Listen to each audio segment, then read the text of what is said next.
Good evening. Good evening. Evening. Here we Good are evening. again with our lively group from the famous, or was that infamous? One of them, Unity of Livonia, A Course in Miracles Study Group. And I am glad to be here and very happy to serve as facilitator with you tonight. As you know, we've started the supplements to A Course in Miracles. The two are psychotherapy, and the other is the Song of Prayer. And we've been through these supplements one time before, and they are, to me, excruciatingly deep. All right. They're like hard, and yet there's something about them that is very compelling and wonderful. And to me, they provide an even deeper knowledge in terms of understanding A Course in Miracles. Now, if you'll recall, these supplements were written relatively soon after A Course in Miracles was completed. I think the first one, Psychotherapy, Helen Schuckman started receiving that around 1973, if I recall. And the other one, the Song of Prayer, was written a little bit later than that. But the point I'm trying to make, I guess, is that Jesus wouldn't let Helen get much rest, would she? So Yeah. as soon as she finished the manuscript for A Course in Miracles, and they were shopping around to find a publisher for that manuscript, she was also receiving another writing, Psychotherapy, and then shortly after that, I'm sorry, I got funny stuff coming in on my cell phone here. And then shortly after that, Helen's probably going, oh man, here he comes again, right? With the Song of Prayer. But be that as it may, I hope that you'll find this study of these two supplements to be of value. And I'm estimating it'll take us about 90 days to complete them. So without further ado, to get into our agenda, I did want to tell you, have you ever noticed how I'll put a quote at the top of our agendas every week? Yes. Yes. And for a long time, I didn't make the links active. But here, let me just show it to you real quick here, if I may. Okay, so if I pull up the agenda for tonight, you see at the very top where it says, ideally, psychotherapy is a series of holy encounters. Well, if you want to read more, you just click on that link and it'll Where take is you. it? Where is it, June? This is the, well, first of all, you said, where is the link? You know those quotes I put at the top of our agenda every week? Mhm. You want me to Okay. show it to you again? Here. Do you see this meeting agenda for tonight? Right. Yes. you see there's a quote from A Course in Miracles, and then in parenthesis it says ACIM P2.14:1. That I made those links active. So if you click on it, you can read more from the online. Do you see it here where it says the same thing? But if you click on the link, you can read even more.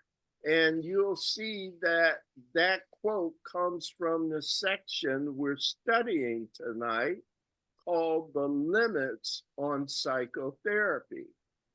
And the specific quote is highlighted so you can read more if you would like to, related to whatever quote I put at the top of the agenda. So those links are active now. I thought you might be interested in using those and reading more about it. If you're not familiar, the Foundation for Inner Peace, the publisher of A Course in Miracles, has an online version of A Course in Miracles, and it's very helpful. I use it all the time. So go to foundationforinnerpeace.org, and they have a lot of resources related to A Course in Miracles. So I just thought it might be helpful to take that little detour and tell you about the valuable information that might be available if you'd like to check it out.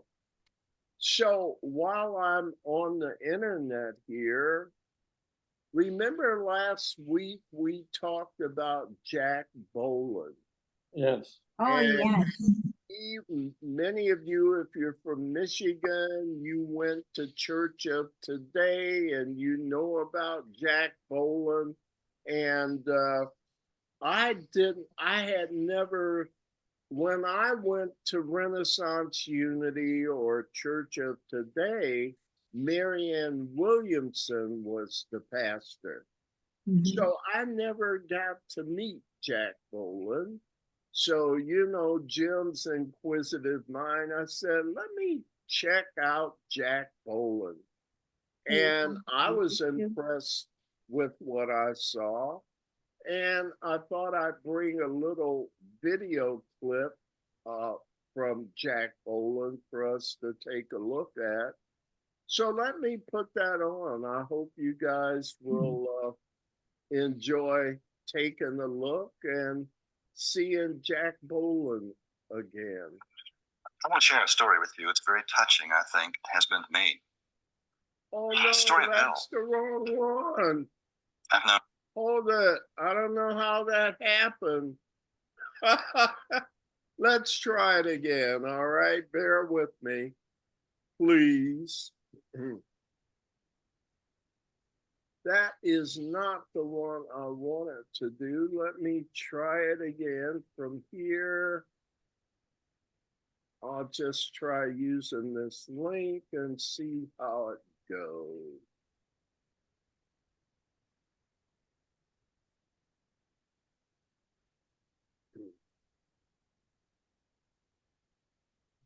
There he is. Yeah, thank you, Sue. What's going on with our connection here? I'll try that. There. There you, I think you got it. All right. Hey, I'll tell you what, I am so sorry. I'm going to stop it Well, there. it's going on now. It's going on now. I know, but there's something up here. That's not really the view I wanted, but let's just leave it. Why? What happened? heart's desires, Can you dreams, hear and it? plans, your Yes. intentions. Almost made it, but not quite. Have you? Let us propose, just for this morning, you can cancel it later if you want to, that the first movement of a thing, an idea going into action, let's call that first force. And second force would be those things that come out to defeat or to oppose the idea. Why are we always surprised when unpleasant things happen to us, or what appears to be unpleasant things? But if you'll notice that unpleasant things is really a judgment that we have placed upon a certain order of things that naturally occurs all the time in our human condition. Burns also wrote, "Oh, would some power the gift to give us to see ourselves as others see us, twould for many a blunder free us, and foolish action." Second force is very careful to keep your attention on the problem and the thing that you're resisting, and will not let you look at yourself and the foolish responses that are there. If we could see how foolish we were, how we take little things and react in a giant way. It's like killing a fly with a shotgun. We're always doing that with the things that happen to us, and we think it's natural. And it is not natural. One foggy night at sea, the captain of a ship saw what looked like another ship bearing straight toward him, and he had his signalman contact the other ship by light, and the message was, "Change your course 10 degrees to the south." The reply came back, "Change your course 10 degrees to the north." Well, the captain was not accustomed to having his word challenged. He said, "I'm a captain. You change your course 10 degrees to the south." And the reply came back, "I'm a seaman first class. Change your course 10 degrees to the north." Now, the captain was really infuriated by that last challenge. He said, "I am a battleship. Change your course 10 degrees to south." The reply came back, "I'm a lighthouse on a rock." We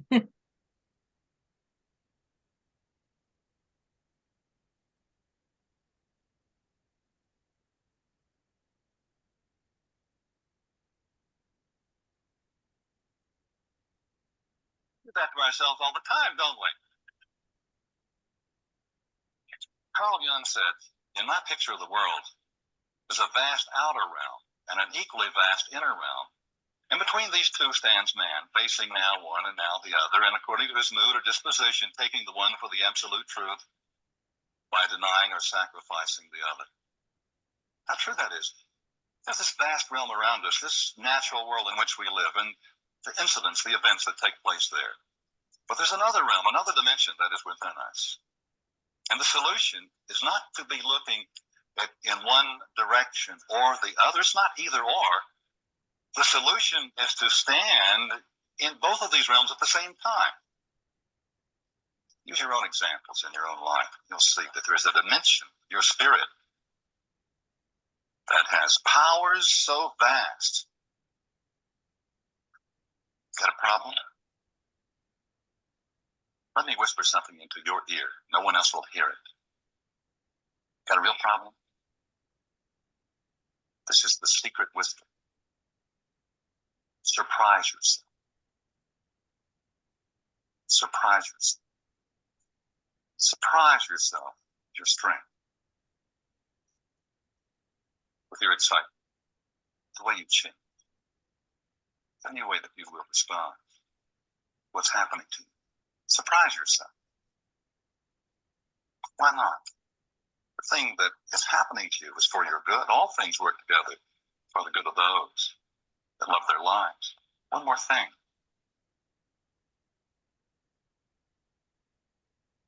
Feed yourself forward. Move forward to a point in time 6 months hence and look back upon today and the problem.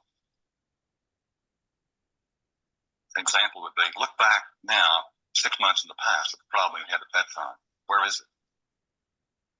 Can you see it? Can you find it? If you can find it, you will probably rejoice because the solution has come.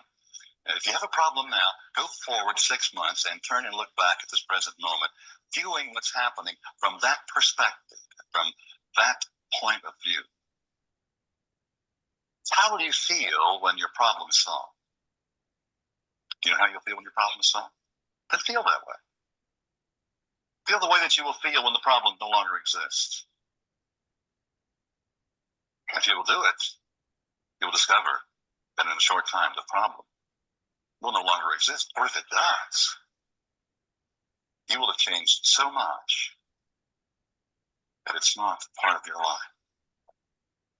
You are an incredible being, beyond your ability to conceive, and you will experience this deeper part of yourself as you come to believe that this self of you is the great reality. This day, just for today, be willing to change. Are you willing to change? Are you willing to feel good? Are you willing to feel so good that you can hardly stand it? Feel that way. Do you believe that everything can be corrected or changed or altered or adjusted? Or if it cannot, that you can make your adjustment to it? Will you decide right now that nothing on this planet is going to disturb you for the next 24 hours? Will you do it? And in this process, come to believe right now that a power greater than yourself is doing for you what you cannot do, can never do for yourself. You have a feeling for that? That's trust. Trust in God. You will become an overcomer. And it will probably be the most exciting day and the most rewarding week that you have ever lived in your life. God bless you.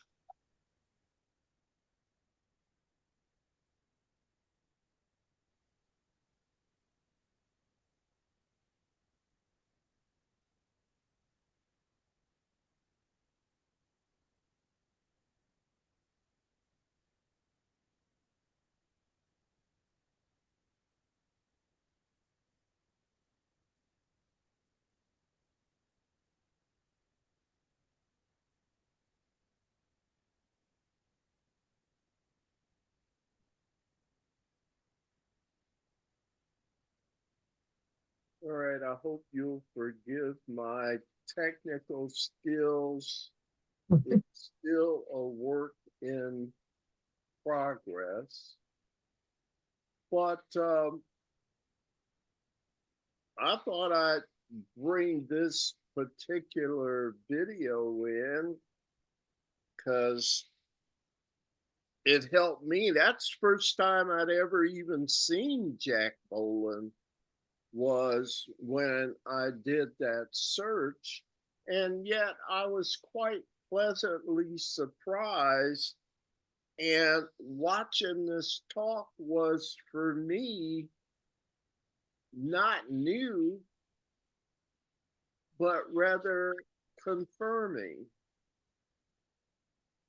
Because that's the same thing A Course in Miracles says about how to deal with that opposition, that second force that wants me to be afraid, that wants me to see a problem as something insurmountable. And what he seemed to be saying is, recognize the impermanence of these things called problems and maybe give them their due, but they're not the big crisis that you continually make out of them. Every time you see one, it's like a big old surprise. And yet I've learned here on level 2, the things we call problems are merely a natural occurrence here, aren't they? So why should you act like it's something new every time, and go through that whole rigmarole of, oh, I'm afraid, and oh, I'm guilty, and why didn't I do that right? And the world's coming to an end in my life. How many times have you made your own end of the world? Many. And then 6 months down the road, your world is still here. So, how many times have I gotten suckered into that? But now, when you recognize them as natural occurrences, and you always survive. Name one you haven't survived. Name one. Can't, because I'm still here. So, based on your track record, what do you see is, it's like Julius Caesar, I'd rather die one death than 1,000. So who is it that would want to die 1,000 times when one will do quite nicely? Yes? Yes. Yes. Is that what Jack Boland was kind of talking about, or no? It's kind of hard to hear, but I think that was his point, pretty much. Well, I apologize for the audio, some of the older recordings and Mhm. that. Sue, you had a comment there? Yes, I knew Jack Boland, and I I was did very too. active in the church. And what he's really saying is deal with the situation, but don't own it. In other words, you have to deal with it. You have to accept it. You have to work through it, but don't make it a part of your life where it affects everything you do. It's overreacting. How many Mhm. times have you seen a cloud? I can't judge somebody's actions. I really can't. The people in California, I can't even imagine what they are going through. I can't imagine how their lives have been destroyed. I can't imagine in Gaza. I can't imagine it in Israel. And I don't profess to imagine it. I don't want to judge it. And what we're doing is judging it. We're really judging it. And so, how do these quote unquote catastrophes fit in with all things working together for good? I don't know, because I've always said there's a much kinder way to learn. And I really believe that. Okay. I So, don't know why it's just give what it I its believe. due. And again, I'm not just speaking with Sue. I mean, I'm just saying to the No, group. I understand that. I'm very grateful. I have a very blessed life in total. You But know, I just can't look at these people who have lost everything they have and sit there in judgment. I just can't do that. I can't even imagine what it's like. and so even if I could imagine it, I I'm not there not to sure judge. that's the correct interpretation. So I have compassion, Mhm.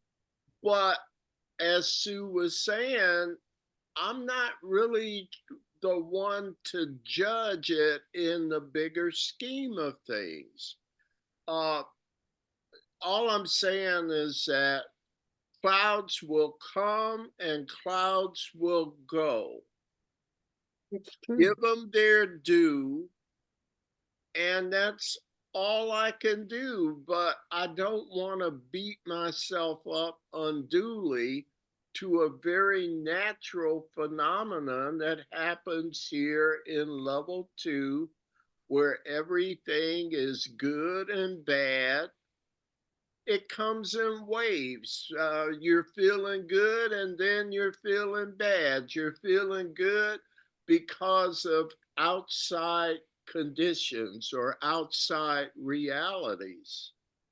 So I'm not saying just dismiss it, but there is cause for you to understand that everything that happens is not the end of the world. It's not your death. And I think that's the message that Jack Boland has been. We squander a lot of our happiness unduly. And so I guess what I'm getting at is he saying anything different than A Course in Miracles? Is he saying anything different from Paramahansa Yogananda, if you're familiar with him? Is he saying anything different than somebody like Martin Luther King or Gandhi, uh, that talks about the prevalence of goodness and that is the good and true place in you? Any comments there? Okay, have you all seen Jack Boland before? Yes. Okay, everybody, Hildegard has not. So are you, Hilda, familiar with Church of Today or Renaissance Unity Church? It was a big church in Warren, Michigan, and Marianne Williamson used to be the pastor there. And so it's quite famous in terms of being for a unity church and located right here in Michigan, where most of us are. So I just wanted to bring that in. We were talking about Jack last week. Again, I apologize if the audio wasn't good and you couldn't hear it all that well. But I thought you might appreciate seeing your old friend and mentor, Mr. Boland, again, live and in action. With that said, we can get back into our study. Or were there any other questions or comments here? Yeah, I was going to say something. It's very interesting how he even got involved in this. And tell me if I'm repeating something you already know and I won't even share it. But he was drunk on the street. Oh, yeah. And without going into the details, friend Bill, I noticed it was on there, and who got him into a program, and finding out that he was extremely bright and a magnificent healer. That was one of his greatest gifts. Yeah. Was, wow, he used to have healing groups twice a month or once a month, and he just had a phenomenal ability. But this is a man that was the dregs of the earth, so to speak, who was always in trouble and drunk. And a look what he lot of our turned out to be. leaders, that's their background. They've come from tragedy, through tragedy to success. You'll hear a lot of them talk about being in the 12-step program that saved their lives and Yeah, he things. was in it. So yes, I was familiar with that background for Jack Boland as well. That was one of the biggest unities in the country. And he had some of the finest leaders all over the world come to speak. I mean, we were very privileged. Very fortunate to be able to be in that environment. I agree. Big segue here. Let's get into our psychotherapy study. And I say it's a big segue. I'm not so sure that it is, because seems like the more we study A Course in Miracles and that, we find out that everything is related to everything else. And so let's take a look. We are starting tonight on page 5. So we're really just getting into the study.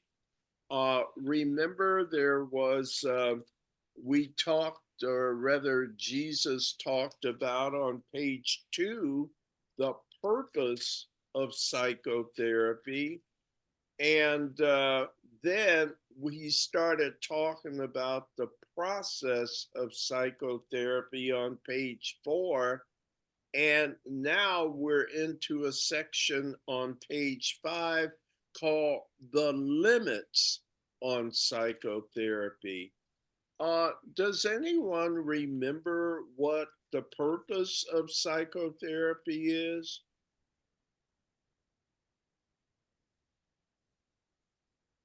Take a look at page 2, okay?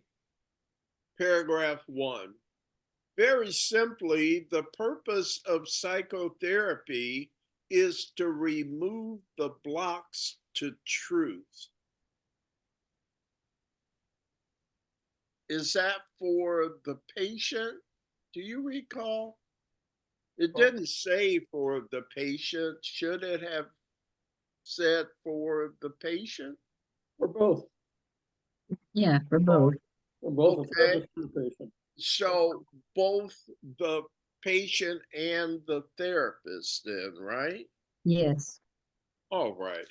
And that was the first interesting insight for me in this discussion of psychotherapy, uh, is that the practice of psychotherapy is not just for the benefit of the patient or the client, as you may call them, but interestingly enough, the purpose of psychotherapy is to bring about healing for both.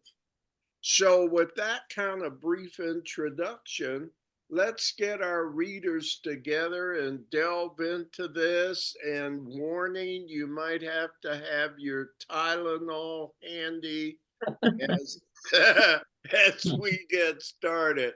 Sherilyn, would you be reader 1? And Yes. Sue, you're reader 2. Is that okay? Yeah, it's okay. Just Okay. let me get my pages straight. Okay, that's And fine. Frank said he didn't want to read tonight, right, Frank? Yes. Thank you. Nancy, are you reading? I'd like to skip tonight too, All Jim. right. And Jan is not reading. So, huh? So we're up to Joan for reader 3, and Hilda is reader 4, and I'll be reader 5 if we even get that far, knowing how much you guys like to talk. Yes. It's not me, it's you. No. Shirley, would you please Okay. get us Yes. started? The limits on psychotherapy. Yet the ideal outcome is rarely achieved. Therapy begins with the realization that healing is of the mind, and in psychotherapy, those have come together who already believe this. It may be they will not get much farther, for no one learns beyond his own readiness. Yet levels of readiness change, and when therapist or patient has reached the next one, there will be a relationship held out to them that meets the changing need. Perhaps they will come together again and advance in the same relationship, making it holier. Or perhaps each of them will enter into another commitment. Be assured of this, each will progress. Retrogression is temporary. The overall direction is one of progress toward the truth. All right, let's go to Sue for that I, next. I don't know where you are. I'm page 5. That's right, paragraph 2. Different teaching aids? No, No, are it's, you in the section called the Limits on Psychotherapy? No, it says FIP second edition, volume versus psychotherapy. Now, you remember did you get those pamphlets from Gina? Yeah, that Because this, if they're wrong, I won't read. is there a section called the Limits on Psychotherapy? This whole page on 5 has nothing called the limits All of right, then don't psychotherapy. go with the page number. Uh, is there a Roman numeral 1? I'm in Roman numeral 3 and Roman oh, numeral 2. All right. I Uh, just won't read, that's no problem. all Because right. apparently mine is different. Yeah, I'm gonna go on to the next reader and Okay. see if you can find it so you can. Well, I can listen, that's All right. fine. So we're up to Joan. You know where we are, Joan, on paragraph? Yeah, paragraph 2, right? yes. Okay. No, this is different. Psychotherapy itself cannot be creative. This is one of the errors which the ego fosters, that it is capable of true change and therefore of true creativity. When we speak of the saving illusion or the final dream, this is not what we mean, but here is the ego's last defense. Resistance is its way of looking at things, its interpretation of progress and growth. These interpretations will be wrong of necessity because they are delusional. The changes the ego seeks to make are not really changes. They are but deeper shadows or perhaps different cloud patterns. Yet what is made of nothingness cannot be called new or different. Illusions are illusions. Truth is truth. Hmm. So, how are you feeling so far? What the heck is he? Have you read other books where there's material where every sentence needs to be unfolded or considered, or I don't get it? Let's start here, okay? In paragraph 1, it begins with the word yet. That's kind of a connecting word to something Mhm. that came before, isn't it? Jesus says here, yet the ideal outcome is rarely achieved. Well, what is the outcome?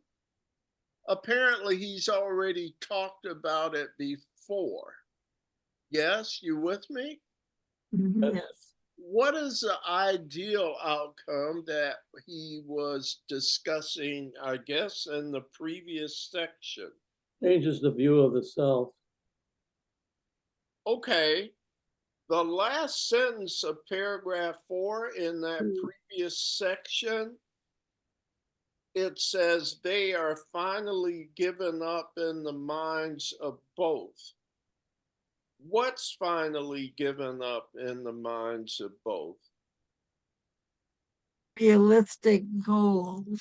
Yeah, the Yeah, unrealistic goals. illusions, Okay, and what would you say are unrealistic goals? illusions. That's what they qualify as, but Mhm. give me some examples of unrealistic goals. What is it that the patient in therapy wants the therapist to help them do? Change things. What things? Fix their problems, change the circumstances. All right. Or So, justify the circumstances. Change their perceptions. okay. So they want to keep their innocence by saying the problem is someone or something else. The Course calls that projection, doesn't it? Mhm. Oh, it's not me, it's you. Or it's not me, it's them. Or it's not me, it's the situation out there. But I'm innocent. And these are the unrealistic goals that not only the patient or client comes in with, but that many psychotherapists bring into the therapy session. So both are really unrealistic because the only place where change occurs is where? Within the self. And specifically, as Jesus says, we're back now on page 5, the first paragraph. He says, yet the ideal outcome is rarely achieved. Therapy begins with the realization that healing is of the mind.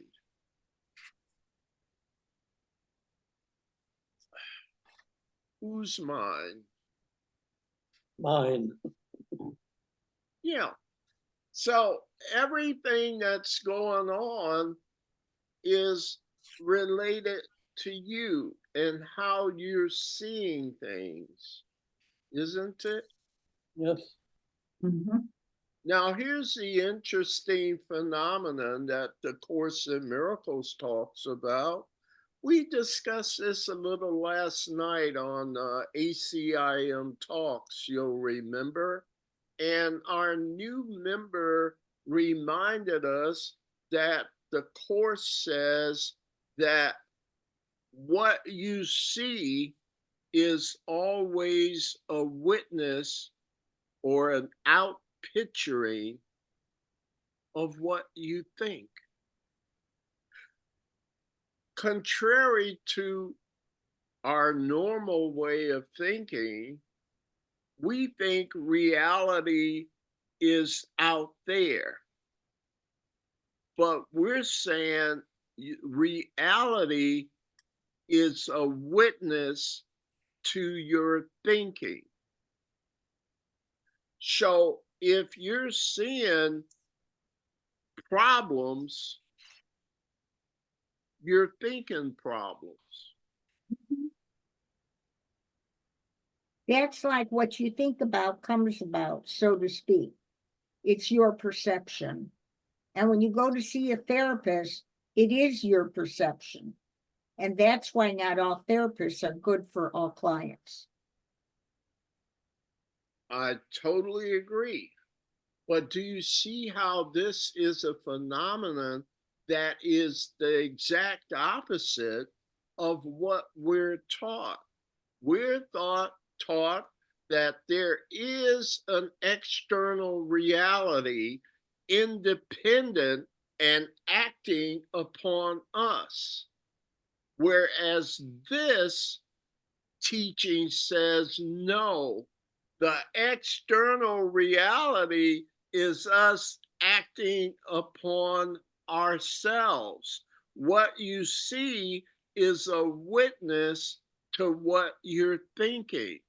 So if you're seeing a problem, how do you correct it? Do you go out there and correct the problem? Or what's the solution really? Correct myself. Okay, you've heard these things before. Here's another example. No matter how unusual it is to how we normally think about things. But if you can try getting on board with it, you'll see it does make a difference.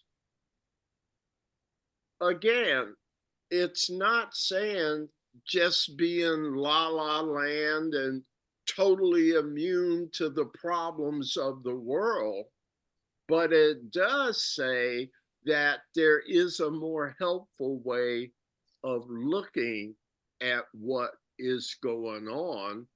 And by thinking about it differently, you'll actually see some changes in how it impacts you.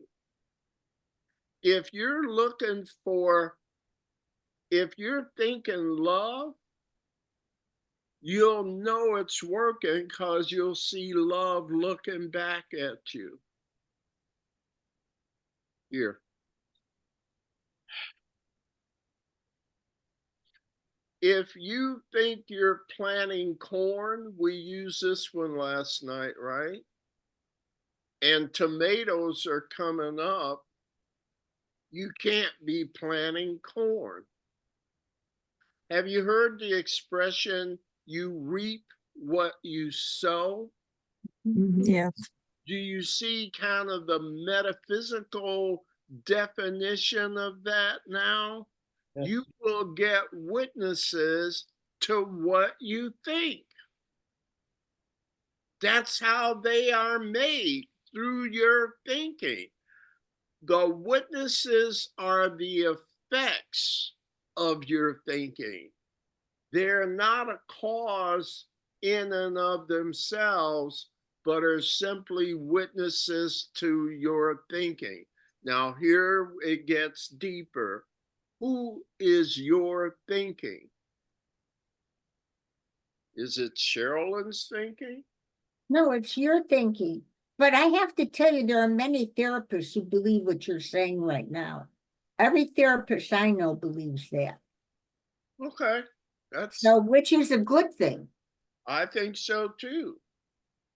But remember, everything is connected. Right.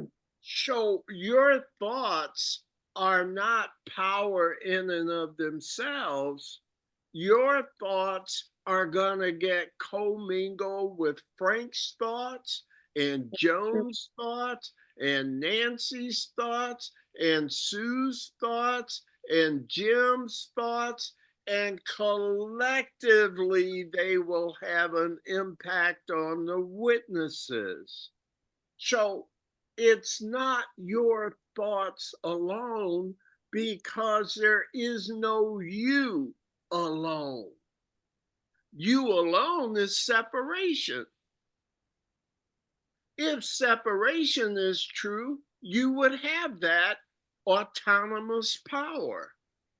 But have you noticed you don't have that power? Because it's gonna be a mixture.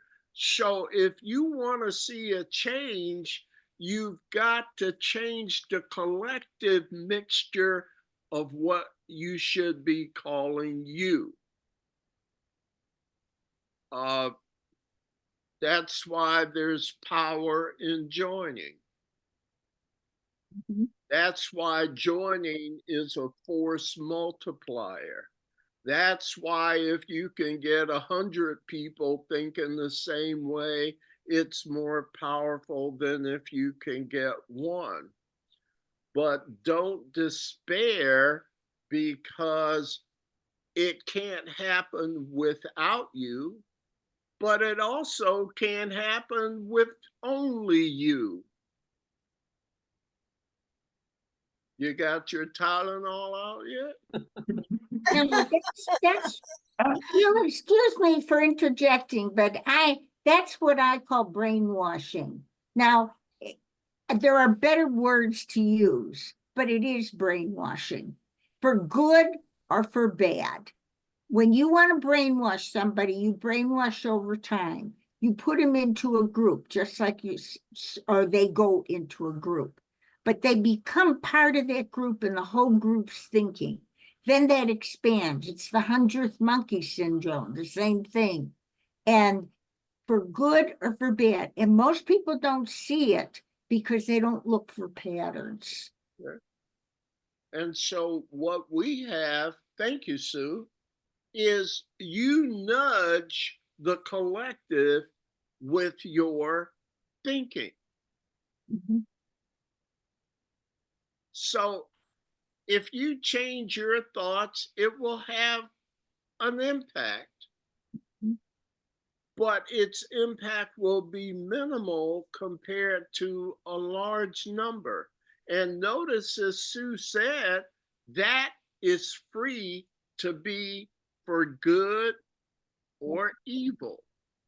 Let's read a little bit more, because I think that Jesus relates to that as he gets into this discussion.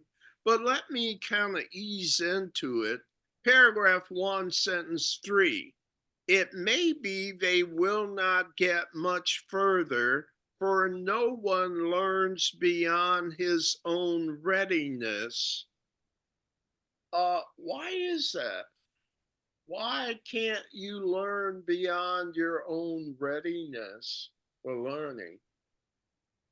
Sometimes we have a resistance to change. Okay. And so that resistance carries a great deal of respect for what? Free will, right? Right. Have you ever heard the expression, you can lead a horse to water, but you Can't make him drink. well, whose prerogative is to do the drinking? Horse. Horse. All right. So the most that you can do for a brother is take him to the source. But imbibing of it is going to be up to your brother. And when you get to a brother that offers resistance to that, all you can do is namaste and wait until they're ready. Now, the outcome is inevitable, but because of free will, when you get there, is up to you. Would you have it any other way?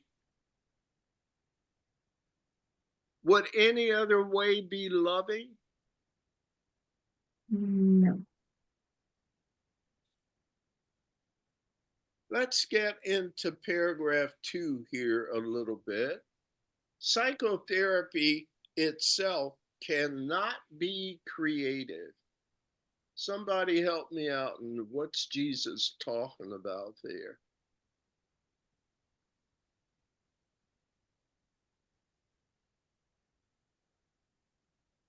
You got your Course in Miracles. Well, what's that mean? Psychotherapy itself cannot be creative. And he goes on to explain, but in lay terms, why is, what does he mean it can't be creative?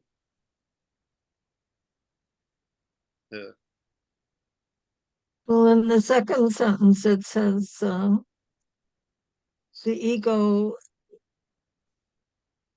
thinks that it's capable of true change. The true change involves creativity. Yes. Have you heard the expression, there's nothing new under the sun?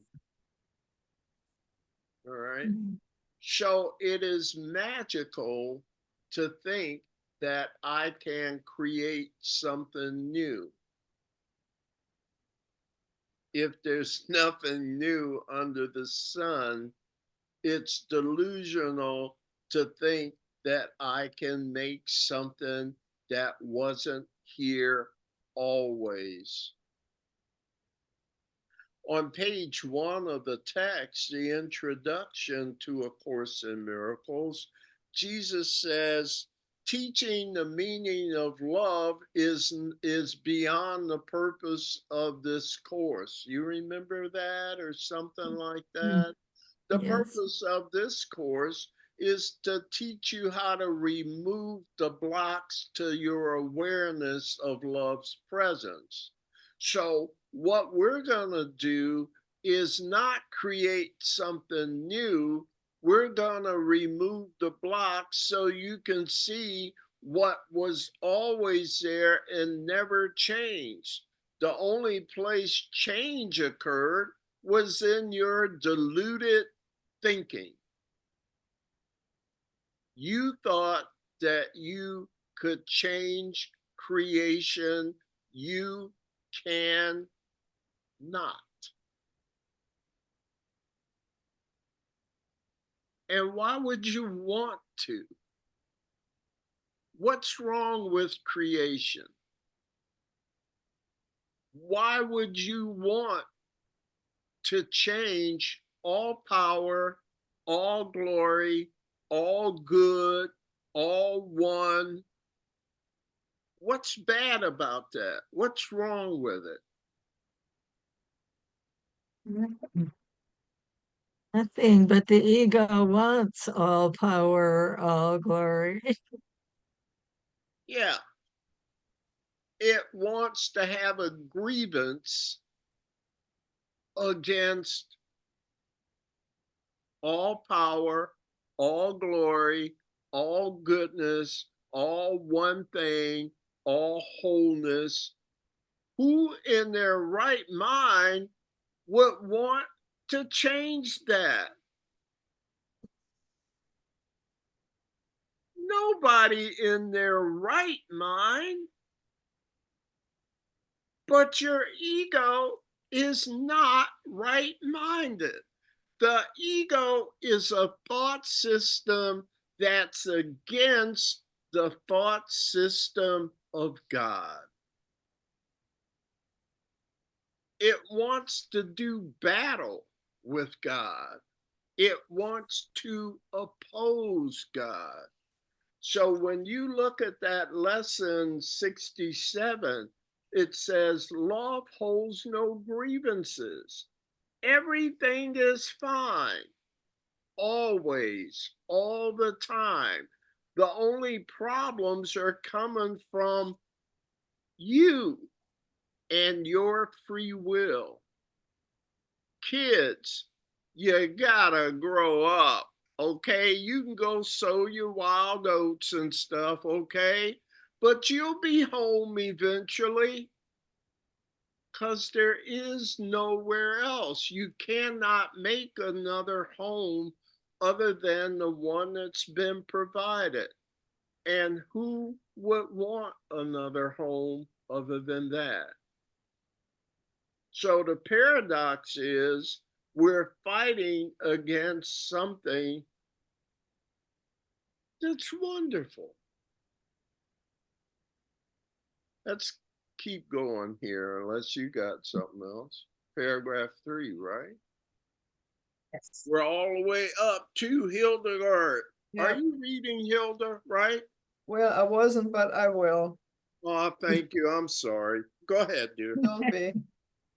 Resistance, as defined here, can be characteristic of a therapist as well as of a patient. Either way, it sets a limit on psychotherapy because it restricts its aim. Nor can the Holy Spirit fight against the intrusions of the ego on the therapeutic process, but he will wait, and his patience is infinite. His goal is wholly undivided always. Whatever resolutions patient and therapist reach in connection with their own divergent goals, they cannot become completely reconciled as one until they join with his. Only then is all conflict over, and only then can there be certainty. So I'll do paragraph 4 here. Ideally, psychotherapy is a series of holy encounters in which brothers meet to bless each other and to receive the peace of God. And this will one day come to pass for every patient, quote unquote, on the face of this earth. For who except a patient could possibly have come here? Wow. The therapist is only a somewhat more specialized teacher of God. He learns through teaching, and the more advanced he is, the more he teaches and the more he learns. But whatever stage he is in, there are patients who need him just that way. They cannot take more than he can give for now, yet both will find sanity at last. Two paragraphs, we looked at 3 and 4. Interested in your views on those two paragraphs, my friends? Don't get me started talking somebody else.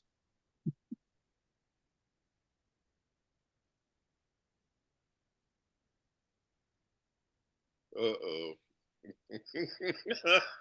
All right, paragraph 3, sentence 3. It says, nor can the Holy Spirit fight against the intrusions of the ego or the therapeutic process.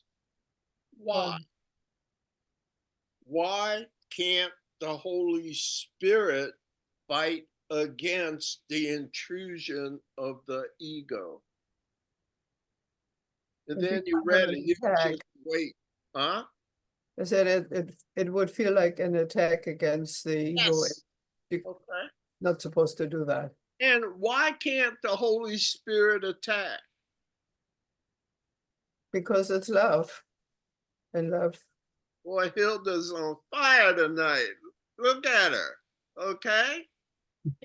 Remember before we talked about the main problem with the main thing that's causing the problem is that the patient or the therapist feels that they can benefit through attack. Remember, we talked about it last week, and throughout the course, you'll hear Jesus say, attack in any form is not justified. So the Holy Spirit, knowing that, never attacks. So if you don't want to do it right now, he waits. Why can't he be confident in waiting?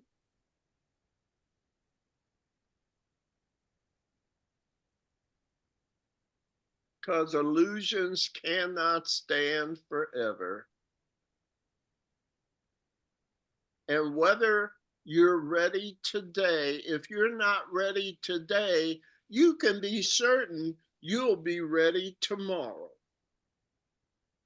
If you're not ready this year, you can be certain you will be ready to 2 years from now. Why can you be certain that eventually you'll come around? Or can you be? What is it that's going to give you such confidence that you can't help but come around? Starts with a T. And the R? Trust. Well, close. Truth. T-R-U-T-H. Truth. Truth. The truth. Can you be certain in the truth? Yes. Why? Because that's all there is. 'Cause that is all there is. It never changes. There's nothing new under the sun. Only the truth is true. Is that complicated? Can you afford to wait if you know the truth and depend on it? So you can afford to grant if someone's not ready yet, what do? Shake them? Do you do that in your encounters with people? You're astute spiritual students. Do you ever see resistance in folks you come in contact with? Yes. Yeah. Or they become defensive or lash out with you And because of what you're saying or doing? So your response is to lash back out at them, right? No. No, to No. let it go. Isn't that what the Holy Spirit is a role model for? Yes. So when the Holy Spirit becomes your teacher, you'll mimic that guidance in your everyday life. And you'll just see it's a more favorable path, not only to them, but to you. You keep your peace, knowing that all is well, whether they know it or not at the time. So a good psychotherapist works with their client within the limits that the client imposes on the relationship. And when you get to that point of resistance, we're in paragraph 3, right? Resistance, as defined here, can be characteristic of a therapist as well as a patient. A poor therapist does not recognize the boundaries of resistance and let that dictate their techniques. A poor therapist is going to oppose or attack the patient and therefore resist the patient's responses. So you see how it works on both sides? Why does it work on both sides? It starts with a T because it's true. It's if something is true, is it only true for the patient? No. It's just holistically true. And a good therapist is good at spotting when to back off. How am I doing, Sue and Frank, your psychotherapists? You're doing great. You have to work with your clients with a realization of where we are and that it's not going to be helpful for you to attack them. oh, never. All right. Your comments here. This is where we started out. See, I always know when we're getting into these psychotherapy studies because the facilitator has to do a lot of talking. And I'll tell you the truth, sometimes I don't know where my commentary is coming from, but I trust the Holy Spirit is going to tell me what to say and when to say it. So let's move into paragraph 4. There was a discussion here that was a bit intriguing in paragraph 2 it said, and this will one day come to pass for every quote unquote patient on the face of the earth. And then he says, for who except a patient could probably have come here? What? Where's here?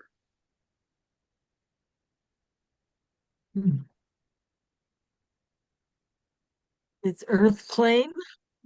Yes.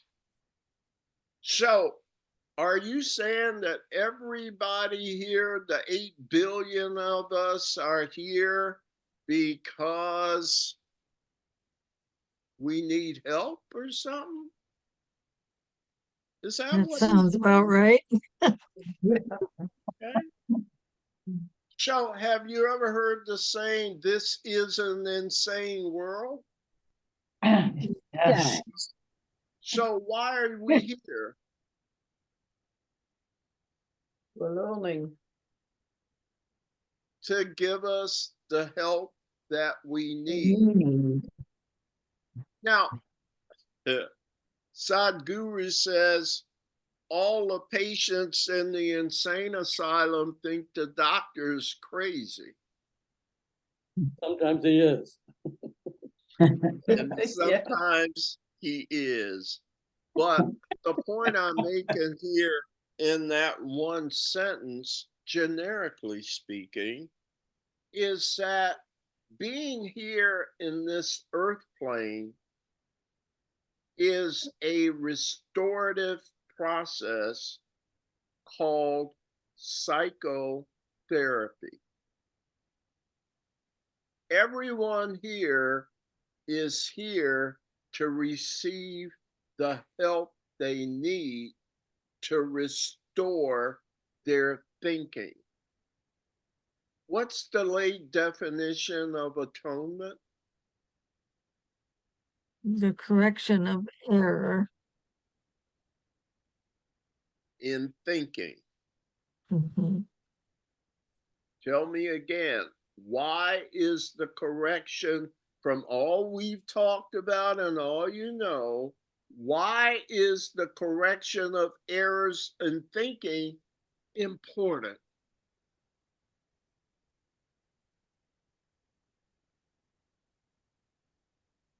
Because everything manifests from your thoughts. Lesson 16, I have no neutral thoughts. Everything we think manifests something on some level all the time. So if you have, I don't know, I think the number's around 70,000 thoughts a day, and each one of those thoughts is pregnant. You think, well, some of my thoughts mean something, but no, not all of them. Some of them it makes no difference. And we're here to tell you that everything you think is creative. That's how we're co-creators. We are co-creating all the time, 24/7. We are making our world. So if our thinking is errant, what kind of world are we making?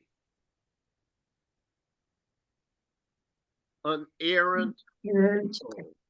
What kind of witnesses are you going to see if you are thinking unloving thoughts?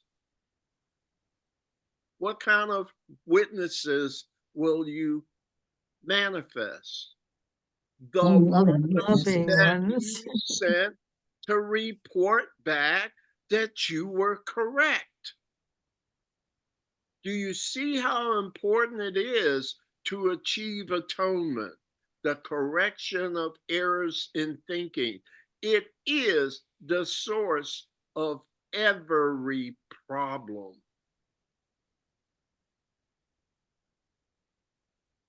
Do you see why psychotherapy is a very high art? It is a very, what is the word I'm looking for? It's a very compassionate art form. And the way that we're going to do it is not to make something new, it's to get rid of some of those things that aren't true and therefore restore what always was. So, why are you on the planet? To be part of that restorative process. Why did you think you were on the planet? To make a lot of money? Have a lot of Yeah, I know. girlfriends? Do you see why you need atonement? So, as Jesus says here, ideally, psychotherapy is a series of holy encounters in which they meet to bless each other. Wait a minute. Oh no, I was in sentence 2. And this will one day come to pass for every patient on the face of the earth. So the therapist is only a somewhat more specialized teacher of God. Some of them do a really good job at it, and some don't, but I guess that's true of all the professions. It depends on what your motivation and your techniques are and your skills are, and what your teaching is. We finished this section. This is always a hard section for me too. It's not just you. I'm trying to keep it going. But is it a bunch of crap so far? No. You could be doing something else. I could. It's very interesting. Very helpful. I think it's interesting because it's very global while ostensibly being specific. In other words, it's going to show these principles in a official setting, in a professional setting, but the principles can be extended to the relationships that are going on everywhere all the time. And so, as teachers of God who are having the blocks to love's presence removed, their mission becomes to share this with others, right? To teach it to others. What are your teaching techniques, you teachers of God, you? How do you teach? Because remember, the more you teach, the faster you learn. Isn't that what he said here in paragraph? It's different for different people. And we respect the different paces. But what is your primary teaching method? I would say demonstration. Yes, by example. Right. Is being an example. Is your primary teaching method proselytizing or evangelizing or preaching to other people? No, No, no. no. So we teach through our actions, don't we? Yes. Is that how most people think of teaching? How the world has taught us to think of teaching? I don't think so, no. You have Some you yes, some no. class, and I'm sorry, Hilda. Go ahead, dear. Said some yes, some no, and it really Right. depends on, you Okay. know, what the approach is and how, what tools are being used. You know, so it's And all wide open. I So would, I primary, there was a comment. I would say yes and no also. I would also say that there's a beautiful part to this. I find this fun, but there's a beautiful part to this. And that is that because we are responsible for ourselves and our changes and whom we bring into our lives to help us with those changes, that's wonderful because it's really doable. I'm with you there. I would take exception, though, to one thing you said. And I only take exception to show you the scope of this teaching.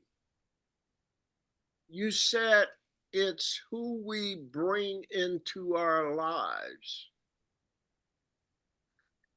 I'm saying it's not who I bring into my life. The ones in my life will be brought to me. Well, I realize that, but to me, they all work together. They do. And so resistance, it sounds like the Borg from Star Trek. Resistance is futile. Stop resisting life. It will not only take care of, have you heard the expression when the student is ready, the teacher appears? Yes. The converse of that is also true. When the teacher is ready, his or her students will appear. So you thought the people in your life were just picked at random. I'm offering to you that they are not. The people in your life are those that can speed up your learning and can teach you the most effectively at a given time. People do not show up at random by coincidence. Have you ever heard the expression, there are no coincidences? Yes. If that's true, how can you have coincidences? Help me. One is true, the other can't be also true. Uh, how do you live your life? Some things are not coincidental, but other things are. Which one is it? Help me to understand as we start wrapping up here a little. I think it's really all the same. It's just the level at which one or the other happens, whether it's more spiritual or less spiritual or more just related to level 2. And who's making those distinctions as to which one qualifies and which one doesn't? Starts with a E. The ego. No. Yeah. See, even there, discernment is at the cornerstone of the ego thought system. It can't be all. Come on now, I get to pick and choose, right? Right. Who's disturbed by this? Does that mean you have to take another look at all the folks in your life that rub you the wrong way? Probably. No, just accept them. The way Yeah, they but that is not always easy, is it? No. No. And yet it can be done, and it's rather incremental because as counterintuitive as it sounds, if you sincerely start giving it a try, it does get easier over time. And the results become extraordinary because the things you lost your peace over before, you don't lose your peace the way you used to because you're not in attack mode. And you start saying, wow, I think this might really work. And then you'll try it more and you'll extend yourself a little more. But as with any journey, it all begins with a sincere first step. So, a sincere first step is not lip service to it, it's not wanting to do it anymore. Don't make me go to Yoda on this whole thing. Okay?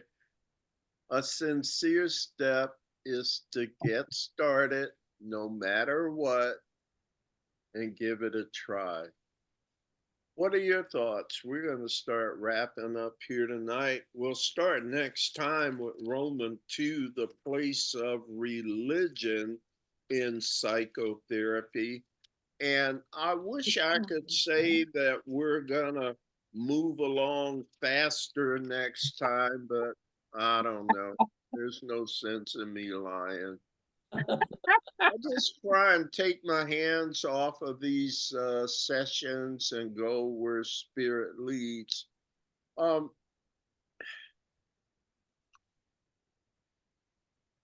why are you so speechless in this section?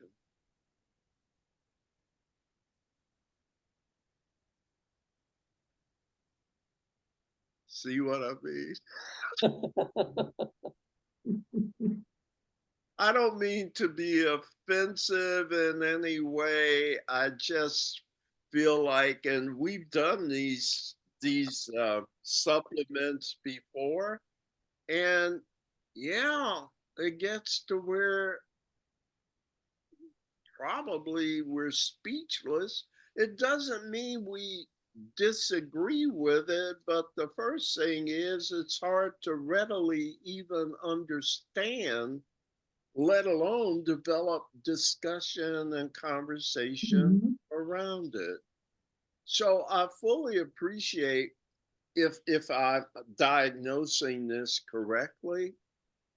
So feel free to come with the silence. I'll do my best to fill up the uh, silent space during our sessions. But it's intimidating for me because I haven't read material this deep anywhere else. Have you? Yes, No, yes, no. Did someone say yes?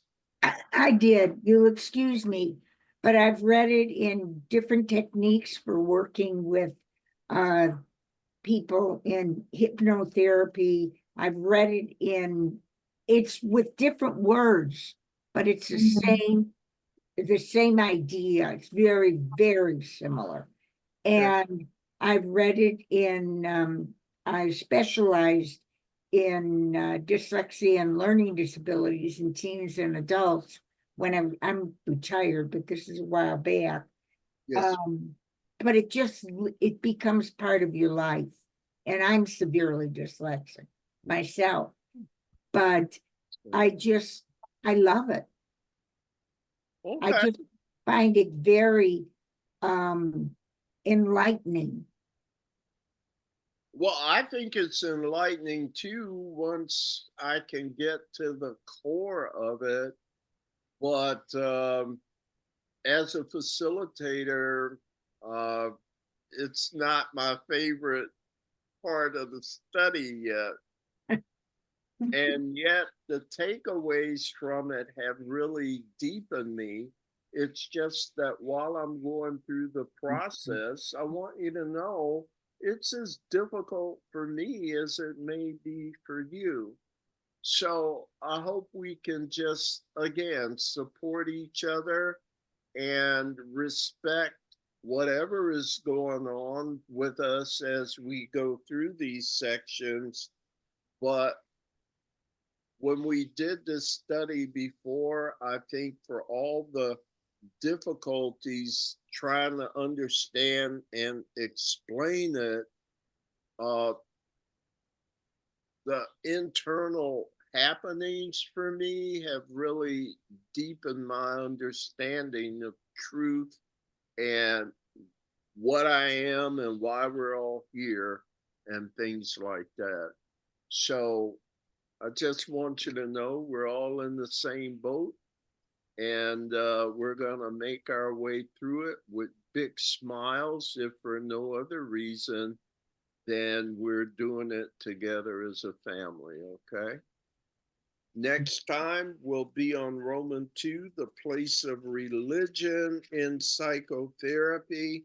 And just so you know, overall, we're on starting on 2, and altogether in the process of psychotherapy.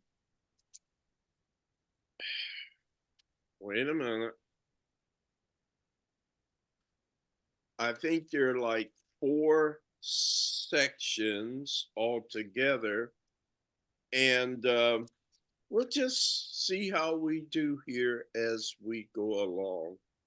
Any other comments tonight? All right. Well, our silence probably speaks volumes. Nancy, you had a comment.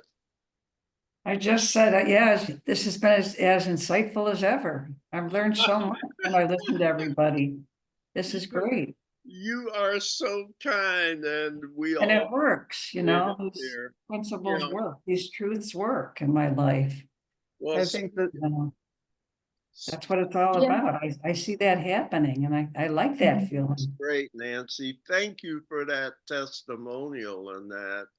And one of the things I see that works, and I'm going over, which is usual, is one of the characteristics of a teacher of God is honesty. And so I don't mind sharing with you when I'm a bit uncomfortable. And so far you haven't kicked me out, and I just want to say thank you for all of that. Jim, Sherilyn? I just want to say I'm usually very, very quiet because I'm way behind you all in studying this, and but I want to tell you that I am learning from it. I am learning a lot that has already helped me a lot in my life. So you're doing a good job. Thank Yes. you, ma'am. Yes. I appreciate your comments too, Sherilyn. And from our interactions, and when I come for a visit and the things we do talk about, I can detect that progress as well. Oh, That good. Thank goodness.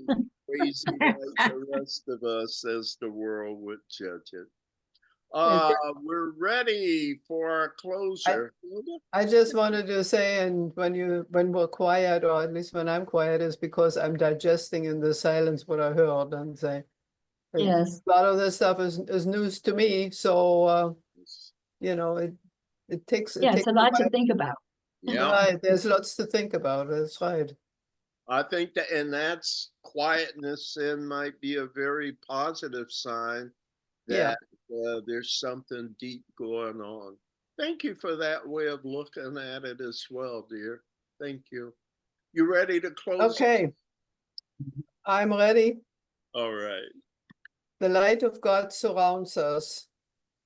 The love of God enfolds us. The power of God protects us. The presence of God watches over us. Wherever we are, God is. I am the light of God. I am I the am the light of God. I am the love of God. I am. I am the love of God. I am the power of God. I am the. I love. am the power of God. I am the presence of God. I am. I The. am the presence presence of God. Therefore, Therefore, Therefore, Wherever I am, Wherever I Wherever I am, God is, God is, God Is, and all is well. and and all all is is well. There is nothing to fear. is There is well. nothing to fear. There is only love. There's There only is There is only love. always love. Namaste. namaste. Namaste. Peace and love, everyone. And just stay in that zone with me, okay? Okay. On here. And there'll be things that our EGO doesn't like about it, but there's nothing it likes anyway. Okay, think about it. I'll see you next time. And have a good Okay. rest of your Okay, week. everybody. Bye-bye. Bye.